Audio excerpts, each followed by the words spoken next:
কোনো দলের বিরুদ্ধে আমার বিক্ষোভ নাই, কোনো ব্যক্তির বিরুদ্ধে আমার বিক্ষোভ নাই। আমার শুধু দেশের উন্নয়ন। আর কদিন বাঁচবো? 82 বছর বয়স হয়ে গেছে। আমি অন্তপক্ষে ফেনীর মানুষের, দেশের লোকের কর্মসংস্থান, এমনকি তাদের ভালো সবকিছু আমরা দেখিয়ে যেতে চাই। করবেন ফেনী 2 আসন থেকে নির্বাচিত মাননীয় সদস্য জনাব জয়নাল আবদিন। জনাব জয়নাল আবদিন, ফেনী 2, আপনার সময় 4 মিনিট। ধন্যবাদ আপনাকে। মাননীয় স্পিকার, এত অল্প সময় দিলে অন্তত এক যে মুক্তিযুদ্ধের কমান্ডার 4 বারের এমপি, সুতরাং আমার কথা বলা সম্ভব নয়। যদি একটু বাড়িয়ে দেন তাহলে আমি বলবো, আর না হলে আমি বলবো না। জি, আপনি শুরু করেন। মাননীয় স্পিকার, আপনাকে ধন্যবাদ। আমি প্রথমেই ধন্যবাদ জানাই আমার এই প্রধানমন্ত্রী জনাব তারেক রহমান সাহেবকে, এবং আমি ধন্যবাদ জানাই আমার সমস্ত মন্ত্রী, এমপি, সরকারি দল, বিরোধী দলের সবাইকে আমার সশ্রদ্ধ সালাম জানিয়ে আমি আমার বক্তব্য শুরু করছি। আমি অধ্যাপক জয়নাল আবদিন, একজন বীর মুক্তিযোদ্ধা, 2 নম্বর সেক্টর ফেনীর বিএলএফ এর চিফ কমান্ডার। যুদ্ধ করি এই দেশকে আমরা স্বাধীন করেছি। ফেনীকে ধ্বংস করে দিয়েছে পাক হানাদার বাহিনী। কল কারখানা, সব চলাচলের রাস্তাঘাট, বিলোনিয়া রেল লাইন আজও চালু হয় নাই। সব কিছু হওয়ার কারণে আজকে অসংখ্য লোক বেকার জীবনযাপন করতেছে। সেই ক্ষেত্রে আমাদের একটি মাত্র আবেদন এই মুহূর্তে করেছিলাম আমাদের ম্যাডামের কাছে। ম্যাডাম যতদিন এই যে একবার ক্ষমতায় ছিলেন, সেইবার বহু রাস্তাঘাট, অনেক কিছু আমাদের জন্য করে গিয়েছেন, এবং উনি কথা দিয়ে গিয়েছেন দ্বিতীয়বার নির্বাচিত হওয়ার পরে উনি ফেনীতে একটা মেডিকেল কলেজ, এমনকি আপনার একটা ইঞ্জিনিয়ারিং কলেজ, বিশ্ববিদ্যালয় স্থাপন করবেন, রাস্তাঘাট করবেন। যে সমস্ত কল কারখানা বড় বড়, দোস্ত মোহাম্মদ টেক্সটাইল মিল থেকে শুরু করে অসংখ্য কলকারখানা আজও বন্ধ, সেগুলাকে উনি ওপেন করে দিবেন। কিন্তু দুর্ভাগ্য, আমার সেই ম্যাডাম আজকে আমাদেরকে হারিয়ে 30 তারিখে উনি চলে গেছেন।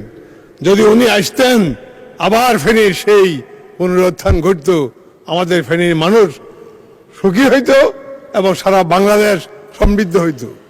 আজকে হাইওয়ে ঢাকা চট্টগ্রামের যে ফেনীর লালপুরের যে মারি আপনার ওভারব্রিজ না করার কারণে সেখানে আজকে সারা বাংলাদেশের আমদানি রপ্তানি পর্যন্ত বন্ধ হয়ে গেছে, সেটাও করা হয় নাই। আমি ওয়াদা চাই হাইওয়েটা খুব তাড়াতাড়ি করে দেওয়ার জন্য, ফেনী কলকারখানাগুলা চালু করে দেওয়ার জন্য, এমনকি ফেনী যাতায়াত ব্যবস্থা, ফেনী বিলোনিয়া রেল লাইন এবং রাস্তাঘাট, পোল, কালভার্ট নির্মাণ ইত্যাদি অত্যন্ত প্রয়োজন। এটা খুব তাড়াতাড়ি করে দেওয়ার জন্য আমি বলতেছি। আর আমাদের ম্যাডামের এই যে সমস্ত ওয়াদা করেছেন, বিশ্ববিদ্যালয়, আপনার মেডিকেল কলেজ, ইঞ্জিনিয়ারিং কলেজ, রাস্তাঘাট, মানুষের চাকরি বাকরি, যে সমস্ত কলকারখানাগুলো বন্ধ আছে সেগুলো চালু করলেই অসংখ্য যুবকের, মানুষের চাকরি হয়ে যায়। গত 3 দিন আগে মাননীয় স্পিকার আমাকে ফেনীর ডিসি, মহিলা ডিসি টেলিফোন করেছেন বিনয়ের সাথে। জনাব এমপি সাহেব, আপনার কাছে অনুরোধ করতেছি, ফেনীর চতুর্পাশে হইল বর্ডার, একদম কাছে চতুর্পাশে। বলছে যে বেকার শয়তান যুব সমাজ যেই হারে মাদক দ্রব্য ইন্ডিয়া থেকে নামাইতেছে, শুধু ফেনী নয়, সারা বাংলাদেশ ধ্বংস হয়ে যাবে। আমি তৎক্ষণিক ওনাকে আমি উপদেশ দিলাম, আপনি বিডিআরকে বলেন, পুলিশকে বলেন, র্যাবকে বলেন, তারা যেন তাদেরকে।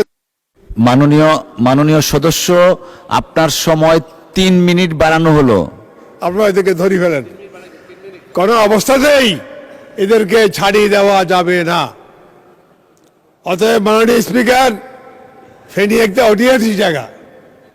এই ফেনী শহরকে উন্নয়নের জন্য আজকে আমরা আমাদের আবেদন করেছি। বর্তমান প্রধানমন্ত্রী এই মুহূর্তে এখানে নাই, উনার কাছে যেন এই সংবাদটা পৌঁছে। উনি জানেন উনি আম্মা কি মানে প্রতিজ্ঞা করেছেন, সেটা যেন উনি পূরণ করেন। আমরা ওনার সাথে সাক্ষাৎ করব, এমনকি আপনাদের সবাইকে জানাবো। আর বিশেষ করি শুধু দল করার জন্য আর আপনার নিজের স্বার্থের জন্য রাজনীতি করি না।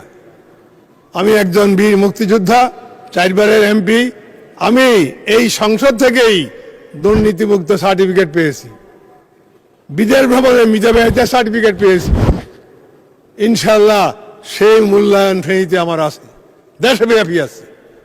অতএব যাতে করি আমার ফেনীর এই কর্মগুলা সম্পাদন হয়, প্রত্যেক মন্ত্রী মহোদয়ের কাছে, আমার সরকারের কাছে, আমার মহাসচিব এখানে আছেন, মাননীয় মহাসচিব, আপনি আমাদের প্রধানমন্ত্রীকে দিয়ে আমার এই কাজগুলো করাবেন, যাতে অন্তত ফেনীর মানুষ আপনাদের জন্য দোয়া করবেন। এবং আমরা সবাই আপনাদের জন্য যা যেই কোনো হুকুম করেন সেটা করতে রাজি আছি। কোনো দলের বিরুদ্ধে আমার বিক্ষোভ নাই, কোনো ব্যক্তির বিরুদ্ধে আমার বিক্ষোভ নাই। আমার শুধু দেশের উন্নয়ন। আর কদিন বাঁচবো, 82 বছর বয়স হয়ে গেছে। আমি অন্তপক্ষে ফেনীর মানুষের, দেশের লোকের কর্মসংস্থান, এমনকি তাদের ভালো সব কিছু আমরা দেখিয়ে যেতে চাই। তাহলেই আল্লাহর কাছে আমি দোয়া করব, আল্লাহ এই সরকারকে, এই মানুষদেরকে, নেতাদেরকে আল্লাহ আপনি এদেরকে তৌফিক দেন, এরা যেন আরো বেশি কিছু ভালো কাজ জনগণের জন্য করতে পারে। আমি আমার বক্তব্য আর দীর্ঘায়িত করবো না, সময় নষ্ট করবো না। আপনি আমাকে সময় একটু দিয়েছেন, এই জন্য আপনাকে অসংখ্য ধন্যবাদ জানিয়ে, সশ্রদ্ধ সালাম জানিয়ে, ফেনীর এই কাজগুলা ক্ষতি পূরণ করে দেওয়ার জন্য সরকারের কাছে আহ্বান জানিয়ে আমি আমার বক্তব্য শেষ করছি। আল্লাহ হাফেজ।